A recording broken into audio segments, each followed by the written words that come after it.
Everyone, welcome back to state craft IAS academy. ನಾನು ನಿಮ್ಮ Bharat. UPSC CAPF ಅಲ್ಲಿ all India rank 208 ಪಡೆದಿದ್ದೀನಿ.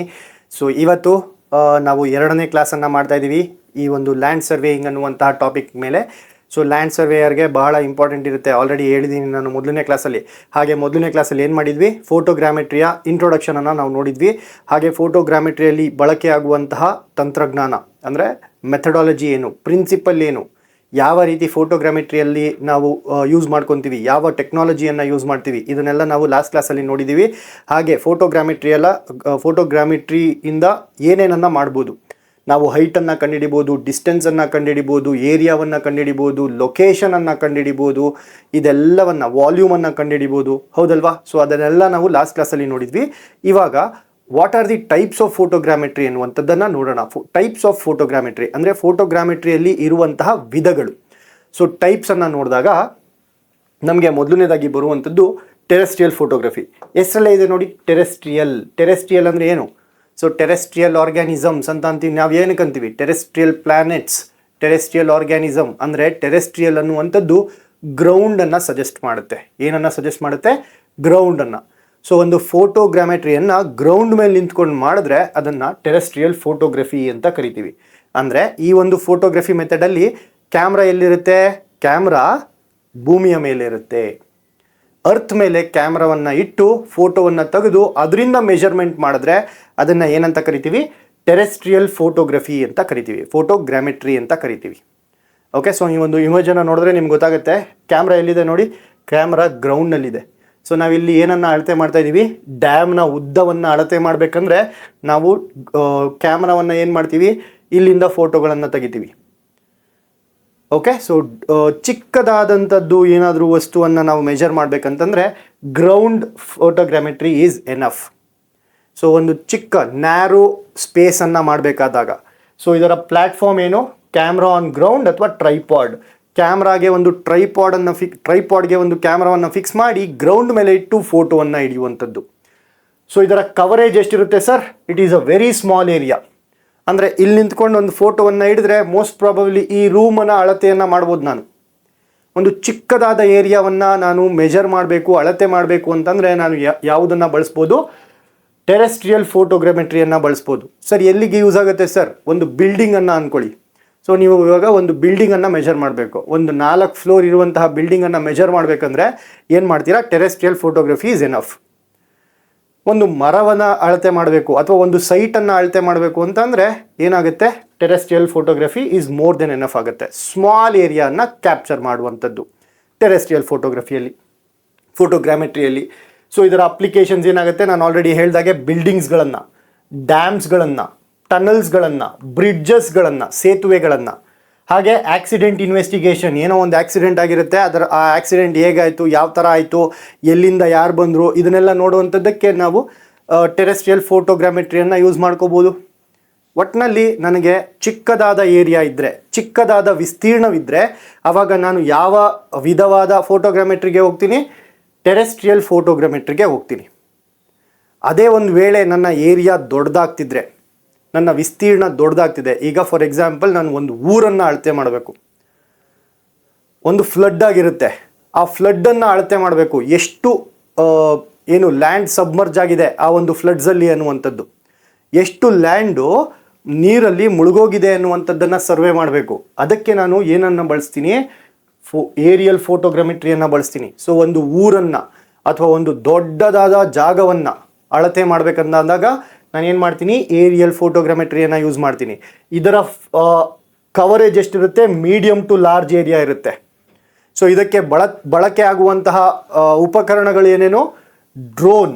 So ಡ್ರೋನಲ್ಲಿ ಫೋಟೋವನ್ನು ಕ್ಯಾಪ್ಚರ್ ಮಾಡುವಂಥದ್ದು, ಅಥವಾ ಏರ್ಕ್ರಾಫ್ಟ್, ಏರೋಪ್ಲೇನಲ್ಲಿ ಮಾಡುವಂಥದ್ದು, ಹೆಲಿಕಾಪ್ಟರ್. ಸೊ ನಿನ್ನೆ ಒಂದು ಎಕ್ಸಾಂಪಲ್ ಕೊಟ್ಟೆ, ಎಲ್ಲೋ ಒಂದು ಜಾಗದಲ್ಲಿ ಏನಾಗಿರುತ್ತೆ? ಫ್ಲಡ್ಸ್ ಆಗಿರುತ್ತಪ್ಪ, ಪ್ರವಾಹ ಆಗಿರುತ್ತೆ. ಅವಾಗ ಏನು ಮಾಡ್ತಾರೆ? ನಮ್ಮ ಚೀಫ್ ಮಿನಿಸ್ಟರ್ ಆಗಲಿ, ಪ್ರೈಮ್ ಮಿನಿಸ್ಟರ್ ಆಗಲಿ ಹೆಲಿಕಾಪ್ಟ್ರಲ್ಲಿ ಕೂತ್ಕೋತಾರೆ. ಹೆಲಿಕಾಪ್ಟ್ರಲ್ಲಿ ಕೂತ್ಕೊಂಡು ಏರಿಯಲ್ ಸರ್ವೆ ಮಾಡ್ತಾ ಇದೀವಿ ನಾವು ಅಂದ್ಬಿಟ್ಟು ಕ್ಯಾಮ್ರಾದಲ್ಲಿ ಫೋಟೋ ಹಿಡ್ಕೊಂಡು ಹೋಗ್ತಾರೆ ಆಫೀಸ್ಗೆ. ಆಮೇಲೆ ಆ ಫೋಟೋಸ್ಗಳ ಮೂಲಕ ಎಷ್ಟು ಪ್ರದೇಶ ಆ ಪ್ರವಾಹಕ್ಕೆ ಮುಳುಗೋಗಿದೆ, ಎಷ್ಟು ಪ್ರದೇಶ ನೀರಿನಲ್ಲಿ ಮುಳುಗಡೆ ಆಗಿದೆ ಅನ್ನುವಂಥದ್ದನ್ನು ಕ್ಯಾಲ್ಕುಲೇಟ್ ಮಾಡ್ಕೊತಾರೆ. ಸೊ ಅದರ ಪ್ರಮಾಣದಲ್ಲಿ ಅವರು ಏನನ್ನು ಇದು ಮಾಡ್ತಾರೆ, ರಿಲೀಫನ್ನು ರಿಲೀಸ್ ಮಾಡ್ತಾರೆ. ಸೊ ಇಷ್ಟು 1000 ಕೋಟಿ ನಷ್ಟ ಆಗಿದೆ, ತಗೊಳ್ರಪ್ಪ ಇಷ್ಟು ಕೋಟಿ ನೀವು ವಾಪಸ್ಸು ರೈತರಿಗೆ ಏನಾದ್ರು ಕೊಡಿ ಅಂದ್ಬಿಟ್ಟು. ಸೊ ಅದಕ್ಕೆ ಬಳಕೆ ಆಗುವಂಥದ್ದು ಏರಿಯಲ್ ಫೋಟೋಗ್ರಾಮೆಟ್ರಿ. ಆಯಿತಾ. ಏರಿಯಲ್ ಫೋಟೋಗ್ರಾಮೆಟ್ರಿಯಲ್ಲಿ ಕ್ಯಾಮ್ರಾವನ್ನು ನಾವು ಏರ್ಕ್ರಾಫ್ಟ್ ಅಥವಾ ಹೆಲಿಕಾಪ್ಟರಲ್ಲಿ ಇಡ್ತೀವಿ ಅಥವಾ ಡ್ರೋನ್ನ ಬಳಕೆ ಮಾಡ್ತೀವಿ. ಡ್ರೋನನ್ನು ಇನ್ನೊಂದು ಪದ UAV ಅಂತ, ಅನ್ಮ್ಯಾನ್ಡ್ ಏರಿಯಲ್ ವೆಹಿಕಲ್, ಹೆಸರಲ್ಲೇ ಇದೆ ಅನ್ಮ್ಯಾನ್ಡ್. ಅನ್ಮ್ಯಾನ್ಡ್ ಅಂದರೆ ಏನು, ಅದ್ರ ಮೇಲೆ ಯಾರು ಮನುಷ್ಯ ಕೂತ್ಕೊಳ್ಳಲ್ಲ. ಏರಿಯಲ್ ಅಂದರೆ ಗಾಳಿಯಲ್ಲಿರುವಂಥದ್ದು, ವೆಹಿಕಲ್ ಅಂದರೆ ಗೊತ್ತಲ್ವಾ, ವಾಹನ. ಸೊ ಗಾಳಿಯಲ್ಲಿ ಓಡಾಡುವಂತಹ ವಾಹನ, ಜೊತೆಗೆ ಅಲ್ಲಿ ಯಾರು ಮನುಷ್ಯರು ಕೂತಿರಲ್ಲ ಅದ್ರ ಮೇಲೆ. It is a robot kind, ಅಂದರೆ ಒಂದು ಡ್ರೋನ್ ಅದು. ಸೊ ಡ್ರೋನ್ ಮೇಲೆ ಯಾರಾದರೂ ಮನುಷ್ಯ ಕೂತಿರೋದನ್ನ ನೋಡಿದ್ದೀರಾ ನೀವು? ಇಲ್ಲ ಅಲ್ವಾ. ಹಾಗಾಗಿ ಅದನ್ನು UAV ಅಂತಲೂ ಕರಿತೀವಿ. ಇದಾದಮೇಲೆ ನೆಕ್ಸ್ಟ್ ಟೈಪ್ ಬರುವಂಥದ್ದು ಸ್ಯಾಟಲೈಟ್ ಫೋಟೋಗ್ರಾಮೆಟ್ರಿ. ಸರ್ ಇವಾಗ ನನಗೆ ಊರು ಬೇಡ ಸರ್, ಒಂದು ಪ್ರದೇಶ ಬೇಡ ಸರ್, ನಾನು ಇಡೀ ದೇಶವನ್ನು ಅಳತೆ ಮಾಡ್ಬೇಕು ಸರ್, ಇಡೀ ಭಾರತವನ್ನು. ಸೊ ಭಾರತದಲ್ಲಿ ಎಷ್ಟು ಫಾರೆಸ್ಟ್ ಕವರ್ ಇದೆ ಅನ್ನುವಂಥದ್ದನ್ನು ನಾನು ಅಳತೆ ಮಾಡ್ಬೇಕು ಸರ್. ಇವಾಗ ನಾನು ಯಾವುದಕ್ಕೆ ಹೋಗ್ಬೇಕು ಸರ್? ಇವಾಗ ನಾನು ಸ್ಯಾಟಲೈಟ್ ಇಮೇಜಸ್ಗೆ ಹೋಗಬೇಕು. ಸೊ ಇಡೀ ಭಾರತವನ್ನು ನೋಡಬೇಕು ಅಂತಂದರೆ ಸ್ಯಾಟಲೈಟ್ಗೆ ಹೋಗ್ತೀವಿ. ಸೊ ಇನ್ನೂ ಜಾಸ್ತಿ ಪ್ರದೇಶ ಬೇಕು ಅಂತಂದರೆ ವೆರಿ ಲಾರ್ಜ್ ಏರಿಯಾನ ನಾವು ಮೆಜರ್ ಮಾಡಬೇಕು, ಅಳತೆ ಮಾಡಬೇಕು ಅಂತಂದರೆ ನಾನು ಸ್ಯಾಟಲೈಟ್ ಫೋಟೋಗ್ರಾಮೆಟ್ರಿಗೆ ಹೋಗ್ತೀನಿ. ಸೊ ಇಲ್ಲಿ ಬಳಕೆ ಆಗುವಂತಹ ಉಪಕರಣಗಳು ಯಾವ್ಯಾವುದು? ಅರ್ತ್ ಅಬ್ಸರ್ವೇಷನ್ ಸ್ಯಾಟಲೈಟ್ ಅಂತ ಕರಿತೀವಿ. ಸೊ ಅರ್ಥನ್ನು ಅಬ್ಸರ್ವ್ ಮಾಡುವಂತಹ ಸ್ಯಾಟಲೈಟನ್ನು ತನ್ನ ಕಕ್ಷೆಗೆ ಕಳಿಸಿ ಆ ಸ್ಯಾಟಲೈಟಿಂದ ಫೋಟೋಸ್ಗಳನ್ನು ಕಳಿಸ್ಕೊಂಡು ನಾನು ಮೆಜರ್ ಮಾಡ್ತೀನಿ. ಹಾಗಾದರೆ ಸರ್ ಚಂದ್ರನ ಮೈ ಮೇಲೆ ಕ್ರೇಟರ್ಸ್ಗಳಿದ್ದಾವೆ ಅನ್ನೋದು ಗೊತ್ತು ನಿಮಗೆ, ಅಲ್ಲಿ ಮೌಂಟೇನ್ಸ್ಗಳಿದ್ದಾವೆ ಅನ್ನೋದು ಗೊತ್ತು. ಹಾಗಾದರೆ ಅದನ್ನೆಲ್ಲ ಹೆಂಗೆ ಸರ್ ಮೆಜರ್ ಮಾಡಿದ್ರು? ಸೊ ಚಂದ್ರಯಾನ ಏನದು, ಚಂದ್ರವನ್ನು ಅಬ್ಸರ್ವ್ ಮಾಡೋದಕ್ಕೆ ಕಳಿಸಿರುವಂತಹ ಸ್ಯಾಟಲೈಟು. ಸೊ ಚಂದ್ರನ ಸುತ್ತ ಏನು ಮಾಡುತ್ತೆ? ಸೊ ಇದು ಚಂದ್ರ ಅಂದರೆ ಚಂದ್ರನ ಸುತ್ತ ಸ್ಯಾಟಲೈಟ್ ತಿರುಗ್ತಾ ಇರುತ್ತೆ. ತಿರುಗಬೇಕಾದ್ರೆ ಏನು ಮಾಡ್ತಾ ಇರುತ್ತೆ? ಫೋಟೋಗಳನ್ನು ಕ್ಲಿಕ್ ಮಾಡಿ ನಮ್ಮ ಅರ್ತ್ಗೆ ಕಳಿಸುತ್ತೆ. ಸೊ ಅರ್ಥಲ್ಲಿ ನಾವೇನು ಮಾಡ್ತೀವಿ, ಸೈಂಟಿಸ್ಟ್ ಏನು ಮಾಡ್ತಾರೆ, ಆ ಫೋಟೋಗಳನ್ನು ಇಟ್ಕೊಂಡು ಓವರ್ಲ್ಯಾಪ್ ಮಾಡಿ, ಸೊ ಇಲ್ಲಿ ಇಷ್ಟು ತಗ್ಗಿದೆ, ಚಂದ್ರನ ಮೈ ಮೇಲೆ ಇಷ್ಟು ತಗ್ಗಿದೆ, ಇಷ್ಟು ಉಬ್ಬಿದೆ ಅಂತ ನಾವು ಮೆಜರ್ ಮಾಡ್ಕೊತೀವಿ. ಇದನ್ನು ನಾವೇನಂತೀವಿ? ಸ್ಯಾಟಲೈಟ್ ಫೋಟೋಗ್ರಾಮೆಟ್ರಿ ಅಂತ ಕರಿತೀವಿ. ಇದಾದಮೇಲೆ ಬರುವಂಥದ್ದು ಕ್ಲೋಸ್ ರೇಂಜು. ಸೊ ಇದರ ಅಪ್ಲಿಕೇಶನ್ಗಳೇನೇನು ಸರ್? ಏರಿಯಲ್ ಫೋಟೋಗ್ರಾಮೆಟ್ರಿ ಆದರೆ ಏನು? ಟೋಪೋಗ್ರಫಿಕ್ ಮ್ಯಾಪಿಂಗ್, ಅಂದರೆ ಎಲ್ಲಿ ಹಳ್ಳ ಇದೆ, ಎಲ್ಲಿ ದಿಣ್ಣೆ ಇದೆ ಅಂತ ಕಂಡುಹಿಡಿಯುವಂಥದ್ದು. ಅದೇ ರೀತಿ ರೂಟ್ ಸರ್ವೆ. ಸೊ ಡ್ರೋನ್ಸ್ಗಳನ್ನು ಬಳಸ್ಕೊಂಡು ಏನು ಮಾಡ್ತೀವಿ, ರೋಡ್ ಮೇಲೆ ರೋಡ್ ಹೇಗೆ ಹೋಗುತ್ತೋ ಅದೇ ರೀತಿಯಲ್ಲಿ ಆ ಡ್ರೋನನ್ನು ಕಳಿಸ್ತೀವಿ. ಆವಾಗ ನಮಗೇನು ಸಿಕ್ಬಿಡುತ್ತೆ? ರೂಟ್ ಮ್ಯಾಪ್ ಸಿಕ್ಬಿಡುತ್ತೆ. ಹಾಗಾಗಿ ರೂಟ್ ಮ್ಯಾಪ್ಗೆ ನಾವು ಬಳಸುವಂತಹ ಫೋಟೋಗ್ರಾಮೆಟ್ರಿ ಯಾವುದು? ಏರಿಯಲ್ ಫೋಟೋಗ್ರಾಮೆಟ್ರಿ. ಒಂದು ವೇಳೆ ಪ್ರಶ್ನೆಯನ್ನು ಕೇಳಿದ್ರೆ, ಸೊ ಒಂದು ರೂಟನ್ನು ಮಾಡಬೇಕಾದ್ರೆ ನಾವು ಯಾವ ಫೋಟೋಗ್ರಾಮೆಟ್ರಿಗೆ ಹೋಗ್ತೀವಿ? ಡ್ರೋನ್ ಏರಿಯಲ್ ಫೋಟೋಗ್ರಾಮೆಟ್ರಿಗೆ ಹೋಗ್ತೀವಿ. ಅದೇ ರೀತಿ ಟೌನ್ ಪ್ಲ್ಯಾನಿಂಗ್ಗೆ ಯಾವ ಫೋಟೋಗ್ರಾಮೆಟ್ರಿಯನ್ನು ಬಳಸ್ತೀವಿ? ಟೌನ್ ಪ್ಲ್ಯಾನಿಂಗ್ ಅಂದರೆ ಒಂದು ಮೀಡಿಯಂ ಪ್ರದೇಶ, ಹೌದಲ್ವಾ? ಒಂದು 10 ಎಕರೆ ಅಂದ್ಕೊಳ್ಳೋಣ. 10 ಎಕರೆಯಲ್ಲಿ ಒಂದು ಟೌನನ್ನು ಪ್ಲ್ಯಾನ್ ಮಾಡಬೇಕು. ಇಲ್ಲ 20 ಎಕರೆ ಅಂದ್ಕೊಳ್ಳೋಣ, ಇಲ್ಲ 30 ಎಕರೆನೇ ಅಂದ್ಕೊಳ್ಳೋಣ. ಆ 30 ಎಕರೆಯಲ್ಲಿ ಒಂದು ಟೌನ್ ಪ್ಲ್ಯಾನನ್ನು ಮಾಡಬೇಕು. ಅದಕ್ಕೆ ಬಳಕೆಯಾಗುವಂತಹ ಉಪಕರಣಗಳು ಏನಿದು? ಏರಿಯಲ್ ಫೋಟೋಗ್ರಾಮೆಟ್ರಿ. ಓಕೆ. ಆಮೇಲೆ ಅಗ್ರಿಕಲ್ಚರ್. ಸೊ ನಮ್ಮ ಒಂದು ಅಗ್ರಿಕಲ್ಚರ್ ಒಂದು 40-50 ಎಕರೆಯಲ್ಲಿ ನಾನು ಏನು ಹಾಕಿದ್ದೀನಿ? ಕಾಫಿ ತೋಟ ಹಾಕಿದ್ದೀನಿ.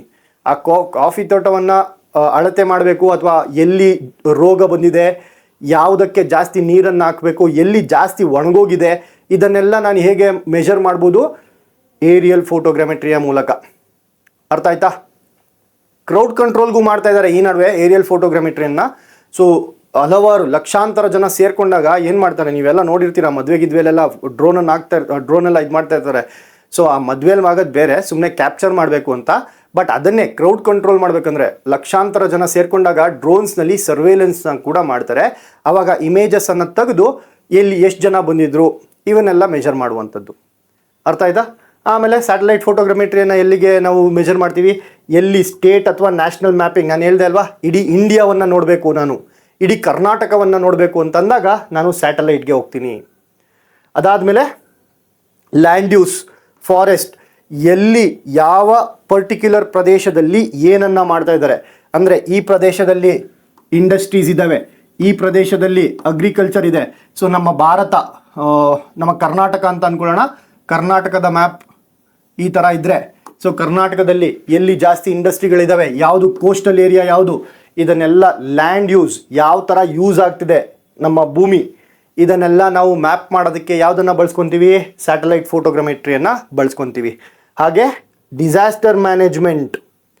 ಸೊ ಎಲ್ಲಿ ಯಾವ ಒಂದು ಏರಿಯಾ ಫ್ಲಡ್ಗೆ ತುಂಬ ಪ್ರೋನ್ ಆಗಿದೆ, so which are the flood prone areas ಅಂತ, which are the earthquake prone areas, ಇವೆಲ್ಲ ಹೆಂಗೆ ಮ್ಯಾಪ್ ಮಾಡೋದು ಸರ್, ಸ್ಯಾಟಲೈಟ್ಗಳ ಮೂಲಕ ನಾವು ಡಿಸಾಸ್ಟರ್ ಮ್ಯಾನೇಜ್ಮೆಂಟ್ಗೂ ಕೂಡ ಬಳಕೆ ಮಾಡ್ಕೋಬೋದು. ಅದಾದಮೇಲೆ ಬರುವಂಥದ್ದು ಇನ್ನೊಂದು ಟೈಪ್ ಆಫ್ ಫೋಟೋಗ್ರಾಮೆಟ್ರಿ ಇರುವಂಥದ್ದು ಕ್ಲೋಸ್ ರೇಂಜ್ ಫೋಟೋಗ್ರಾಮೆಟ್ರಿ ಅಂತ. ಸೊ ಕ್ಲೋಸ್ ರೇಂಜ್ ಫೋಟೋಗ್ರಾಮೆಟ್ರಿಯಲ್ಲಿ ಏನಾಗುತ್ತೆ, ಬರೀ ಒಂದೇ ವಸ್ತುವಿಗೆ ಕಾನ್ಸಂಟ್ರೇಟ್ ಮಾಡ್ತೀವಿ ನಾವು. ಒಂದೇ ವಸ್ತು, ಚಿಕ್ಕ ವಸ್ತು, ವೆರಿ ಸ್ಮಾಲ್ ಏರಿಯಾ, ಇಂಡಿವಿಜುವಲ್ ಆಬ್ಜೆಕ್ಟ್ಸನ್ನು ನಾವು ಫೋಕಸ್ ಮಾಡುವಂಥದ್ದು. Camera place near the object, ಅಂದರೆ ಒಂದು 100 ಮೀಟ್ರ್ ಡಿಸ್ಟೆನ್ಸಲ್ಲಿ ಒಂದೇ ಒಂದು ಆಬ್ಜೆಕ್ಟನ್ನು ಕಾನ್ಸಂಟ್ರೇಟ್ ಮಾಡಿದ್ರೆ ನಾವು ಅದನ್ನು ಏನಂತೀವಿ, ಕ್ಲೋಸ್ ರೇಂಜ್ ಫೋಟೋಗ್ರಾಮೆಟ್ರಿ ಅಂತ ಅಂತೀವಿ. ಎಕ್ಸಾಂಪಲ್ ನೋಡಿ, ಇಂಡಸ್ಟ್ರೀಸ್. ಇವಾಗ ಹಂಪಿಯಲ್ಲಿ ನಿಮಗೆ ಕಲ್ಲಿನ ರಥ ಸಿಗುತ್ತೆ. ಆ ಕಲ್ಲಿನ ರಥವನ್ನು ಮೆಜರ್ ಮಾಡೋದಕ್ಕೆ ನಾವೇನು ಮಾಡ್ತೀವಿ, ಹತ್ರಕ್ಕೆ ಹೋಗ್ಬಿಟ್ಟು ಫೋಟೋ ಹಿಡಿತೀವಿ, ಅದ್ರಲ್ಲಿ ಮೆಜರ್ ಮಾಡ್ತೀವಿ. ಸೊ ಎಷ್ಟು ಇದಾಗಿದೆ, ಎಷ್ಟು ವೀಕ್ ಆಗಿದೆ ಆ ಒಂದು ಸ್ಟ್ರಕ್ಚರು, ಇದನ್ನೆಲ್ಲ ನಾವು ಕಂಡುಹಿಡಿಯೋದು, ಇದನ್ನೆಲ್ಲ ನಾವು ಸರ್ವೆ ಮಾಡೋದು ಹೇಗೆ, ಕ್ಲೋಸ್ ರೇಂಜ್ ಫೋಟೋಗ್ರಾಮೆಟ್ರಿಯಲ್ಲಿ. ಹಾಗೆ ಹೆರಿಟೇಜ್ ಸ್ಟ್ರಕ್ಚರ್ಗಳು ಹೇಳಿದ್ನಲ್ವ, ಹಂಪಿಯಲ್ಲಿ ಕಲ್ಲಿನ ರಥ, ಅದನ್ನು ಮೆಜರ್ ಮಾಡಬೇಕು, ಎಷ್ಟು ವೀಕ್ ಆಗಿದೆ ಅಥವಾ ಏನಾದರೂ ಎಲ್ಲಾದರೂ ಕ್ರ್ಯಾಕ್ ಬಿಟ್ಟಿದೆಯಾ, ಇದನ್ನೆಲ್ಲ ನಾವು ನೋಡುವಂಥದ್ದು, ಮೆಜರ್ ಮಾಡುವಂಥದ್ದು ಯಾವುದರಲ್ಲಿ, ಕ್ಲೋಸ್ ರೇಂಜ್ ಫೋಟೋಗ್ರಾಮೆಟ್ರಿಯಲ್ಲಿ. ಆಮೇಲೆ ಮಷಿನ್ ಪಾರ್ಟ್ಸ್ಗಳನ್ನು, ಹೌದಲ್ವಾ, ಆಬ್ವಿಯಸ್ಲಿ ಮಷಿನ್ ಪಾರ್ಟ್ಸ್ಗಳನ್ನು ನಾವು ಅಳತೆ ಮಾಡಬೇಕಂದ್ರೆ ಫೋಟೋ ಹಿಡಿದ್ಬಿಟ್ಟು ಅದರಲ್ಲಿ ನೋಡ್ತೀವಿ ಅಷ್ಟೇ. ಆಮೇಲೆ ಆರ್ಕಿಯಾಲಜಿ, 3D ಮಾಡಲಿಂಗ್ ಮಾಡಬೇಕಾದ್ರೂ ಕೂಡ ನಾವು ಕ್ಲೋಸ್ ರೇಂಜ್ ಫೋಟೋಗ್ರಾಮೆಟ್ರಿಯನ್ನು ಬಳಸ್ತೀವಿ. ಸೊ ಯಾವ್ದು ಬಳಕೆ ಆಗುತ್ತೆ ಫೋಟೋಗ್ರಾಮೆಟ್ರಿಯಲ್ಲಿ, ಕ್ಲೋಸ್ ರೇಂಜ್ ಫೋಟೋಗ್ರಾಮೆಟ್ರಿ ಬಳಕೆ ಆಗುತ್ತೆ. ಅರ್ಥ ಆಯ್ತಾ? ಇದಾದಮೇಲೆ ಅಕ್ಯುರಸಿ ಬಗ್ಗೆ ನೋಡಿದ್ರೆ, ಸೊ ಅಕ್ಯುರಸಿ, ಯಾರ ಅಕ್ಯುರಸಿ ಜಾಸ್ತಿ ಇರುತ್ತೆ ಸರ್? ಇವಾಗ ನೀವು ಹೇಳಿದೆಲ್ಲ ಅರ್ಥ ಆಯಿತು ಸರ್, ಯಾವ್ಯಾವುದನ್ನು ಯೂಸ್ ಮಾಡ್ತೀರಿ ಇವೆಲ್ಲ ಅರ್ಥ ಆಯಿತು ಸರ್. ಆದರೆ ನನಗೆ ತುಂಬ ಅಕ್ಯುರೇಟ್ ಆಗಬೇಕು ಅಂತಂದರೆ ನಾನು ಯಾವುದನ್ನು ಬಳಸಬೇಕು sir? This is very high accuracy, ಅಂದರೆ ಕ್ಲೋಸ್ ರೇಂಜಲ್ಲಿ ಹತ್ತಿರದಲ್ಲಿ ಮಾಡುವಂತಹ ಇಮೇಜಸ್, ಹತ್ತಿರದಲ್ಲಿ ಕ್ಯಾಪ್ಚರ್ ಮಾಡುವಂತಹ ಇಮೇಜಸ್ ಬಹಳಷ್ಟು ಅಕ್ಯುರೇಟ್ ಆಗಿರುತ್ತೆ. ಸೊ ಅಕ್ಯುರಸಿ ಅಂತ ಕೇಳಿದ್ರೆ close range photography very accurate. Area wise ಕೇಳಿದ್ರೆ ಸ್ಯಾಟಲೈಟಲ್ಲಿ ತುಂಬ ದೊಡ್ಡದಿರುತ್ತೆ, ತುಂಬ ದೊಡ್ಡ ಏರಿಯಾಗಳನ್ನು ಮೆಜರ್ ಮಾಡ್ಬೋದು. ಬಟ್ ಅಕ್ಯುರಸಿ ಏನಾಗುತ್ತೆ, ಅಕ್ಯುರಸಿ ಮಾಡರೇಟಿಂದ ಹೈ ಇರುತ್ತೆ. ಸೊ ತುಂಬ ಸೂಕ್ಷ್ಮವಾದಂಥದ್ದೆಲ್ಲ ಇದು ಕ್ಯಾಪ್ಚರ್ ಮಾಡಲ್ಲ ಸ್ಯಾಟಲೈಟಲ್ಲಿ. ಸೊ ಅದನ್ನು ನೋಡೋಣ. ಸ್ಯಾಟಲೈಟ್ ಇಮೇಜರಿ ಎನ್ನುವಂಥ ಒಂದು ಟಾಪಿಕ್ ಬರುತ್ತದೆ. ಆ ಸ್ಯಾಟಲೈಟ್ ಇಮೇಜರಿಯಲ್ಲಿ ಯಾವ್ಯಾವ ಸ್ಯಾಟಲೈಟ್ಗೆ ಎಷ್ಟೆಷ್ಟು ರೆಸೊಲ್ಯೂಷನ್ ಇದೆ ಅಂತ ನಾವು ನೋಡ್ತೀವಿ. ಹಾಗಾದರೆ ರೆಸೊಲ್ಯೂಷನ್ ಅಂದರೆ ಏನು ಸರ್? ಅದು ಕೂಡ ಗೊತ್ತಾಗುತ್ತೆ. ರೆಸೊಲ್ಯೂಷನ್ ಅಂದರೆ ಒಂದು ಕ್ಯಾಮ್ರಾ ಎಷ್ಟು ಚಿಕ್ಕ ವಸ್ತುವನ್ನು ಕ್ಯಾಪ್ಚರ್ ಮಾಡ್ಬೋದು ಅಂತ. ಇವಾಗ ನನ್ನ ಇಲ್ಲಿರುವಂತಹ ಕ್ಯಾಮ್ರಾ ಇಲ್ಲೊಂದು ಡಾಟ್ ಇಟ್ಟರೂ ಕೂಡ ಅದು ಕ್ಯಾಪ್ಚರ್ ಆಗುತ್ತೆ. ಸೊ ಇಲ್ಲಿರುವಂತಹ ಕ್ಯಾಮ್ರಾಗೆ ಇಲ್ಲೊಂದು ಡಾಟ್ ಇಟ್ಟರು ರೆಸೊಲ್ಯೂಷನ್ ಕ್ಯಾಪ್ಚರ್ ಆಗುತ್ತೆ. ಇದರ ರೆಸೊಲ್ಯೂಷನ್ ಏನಿರುತ್ತೆ, ವೆರಿ ಹೈ ಇರುತ್ತೆ. ಅಂದರೆ ಇಷ್ಟು ಪುಟ್ಟವಾದ ಡಾಟನ್ನು ಇದು ಕ್ಯಾಪ್ಚರ್ ಮಾಡುತ್ತೆ. ಬಟ್ ಸ್ಯಾಟಲೈಟ್ಗೆ ಹಿಂಗೆ ಡಾಟ್ ಇಟ್ಟರೆ ಕಾಣುತ್ತಾ ಸರ್? ಕಾಣಲ್ಲ. ಒಬ್ಬ ಮನುಷ್ಯನೇ ಡಾಟ್ ಥರ ಕಾಣಿಸ್ತದೆ ಸ್ಯಾಟಲೈಟಲ್ಲಾದರೆ, ಹೌದಲ್ವಾ? ಸೊ ಮಾಡರೇಟ್ ಟು ಹೈ ಇರುತ್ತೆ. ಯಾವುದರಲ್ಲಿ? ಸ್ಯಾಟಲೈಟ್ ಫೋಟೋಗ್ರಾಮೆಟ್ರಿಯಲ್ಲಿ ಮಾಡರೇಟ್ ಅಕ್ಯುರಸಿ ಇರುತ್ತೆ. ಅದೇ ರೀತಿ ಏರಿಯಲ್ ಫೋಟೋಗ್ರಾಮೆಟ್ರಿಗೆ ಎಷ್ಟು ಅಕ್ಯುರಸಿ ಇರುತ್ತೆ? ಹೈ ಇರುತ್ತೆ. ನಮಗೆ ಜಾಸ್ತಿ ಅಕ್ಯುರಸಿ ಬೇಕು ಅಂತಂದರೆ ಏರಿಯಾವನ್ನು ಚಿಕ್ಕದು ಮಾಡಬೇಕು. ದೊಡ್ಡದಾದ ಏರಿಯಾವನ್ನು ನೋಡಬೇಕಂತಂದರೆ ಅಕ್ಯುರಸಿಯನ್ನು ಬಿಡಬೇಕಾಗತ್ತೆ. ಅರ್ಥ ಆಯ್ತಿದ್ಯಾ? ಮುಂದೆ ಹೋಗೋಣ. ಸೊ ಜಾಸ್ತಿ ವೆರಿ ಹೈ ಅಕ್ಯುರಸಿ ಯಾವುದ್ರಲ್ಲಿ ನಾವು ನೋಡ್ತೀವಿ? ಕ್ಲೋಸ್ ರೇಂಜ್ ಫೋಟೋಗ್ರಾಮೆಟ್ರಿಯಲ್ಲಿ ನೋಡ್ತೀವಿ, ಅಥವಾ ಟೆರೆಸ್ಟ್ರಿಯಲ್ ಫೋಟೋಗ್ರಾಮೆಟ್ರಿಯಲ್ಲಿ ವೆರಿ ಹೈ ಇದನ್ನು ನೋಡ್ತೀವಿ. ಏನನ್ನ? ವೆರಿ ಹೈ ಅಕ್ಯುರಸಿಯಿಂದ ನಾವು ಮೆಜರ್ ಮಾಡ್ಬೋದು. ಯಾವುದರಲ್ಲಿ? ಇದೆರಡರಲ್ಲಿ, ಟೆರೆಸ್ಟ್ರಿಯಲಲ್ಲಿ ಮತ್ತು ಕ್ಲೋಸ್ ರೇಂಜಲ್ಲಿ. ಬಟ್ ಅದೇ ನಮಗೆ ಏರಿಯಾ ಜಾಸ್ತಿ ಬೇಕು, ಅಕ್ಯುರಸಿ ಇಟ್ಸ್ ಓಕೆ ಅಂತ ಅಂದರೆ ಸ್ಯಾಟಲೈಟ್ ಇಮೇಜರಿಗೆ, ಸ್ಯಾಟಲೈಟ್ ಫೋಟೋಗ್ರಾಮೆಟ್ರಿಗೆ ಹೋಗ್ತೀವಿ. ಸರಿ, ಇನ್ನೊಂದು ಸ್ವಲ್ಪ ಅಕ್ಯುರಸಿ ಜಾಸ್ತಿ ಮಾಡಿ, ಇನ್ನೊಂಚೂರು ಏರಿಯಾವನ್ನು ಕಡಿಮೆ ಮಾಡಿ ಅಂತಂದರೆ ನಾವು ಏರಿಯಲ್ ಫೋಟೋಗ್ರಾಮೆಟ್ರಿಗೆ ಹೋಗ್ತೀವಿ. ಸೊ ಇದರಲ್ಲಿ ನಿಮ್ಗೆ ಏನು ಅರ್ಥ ಆಯಿತು? ಏರಿಯಾ ದೊಡ್ಡದಾದಂಗೆ, ಏರಿಯಾ ಜಾಸ್ತಿ ಆದಂಗೆ ಏನು ಜಾಸ್ತಿ ಆಗುತ್ತೆ, ಏನು ಕಡಿಮೆ ಆಗುತ್ತೆ? ಅಕ್ಯುರಸಿ ಕಡಿಮೆ ಆಗುತ್ತೆ. ಏರಿಯಾ ಜಾಸ್ತಿ ಆದಂಗೆ ಅಕ್ಯುರಸಿ ಏನಾಗುತ್ತೆ? ಕಡಿಮೆ ಆಗುತ್ತೆ. ಇದನ್ನು ನೆನ್ಪಿಟ್ಕೊಳ್ಳಿ. ಆಯಿತಾ? ಮುಂದೆ ಹೋಗೋಣ. ಮುಂದೆ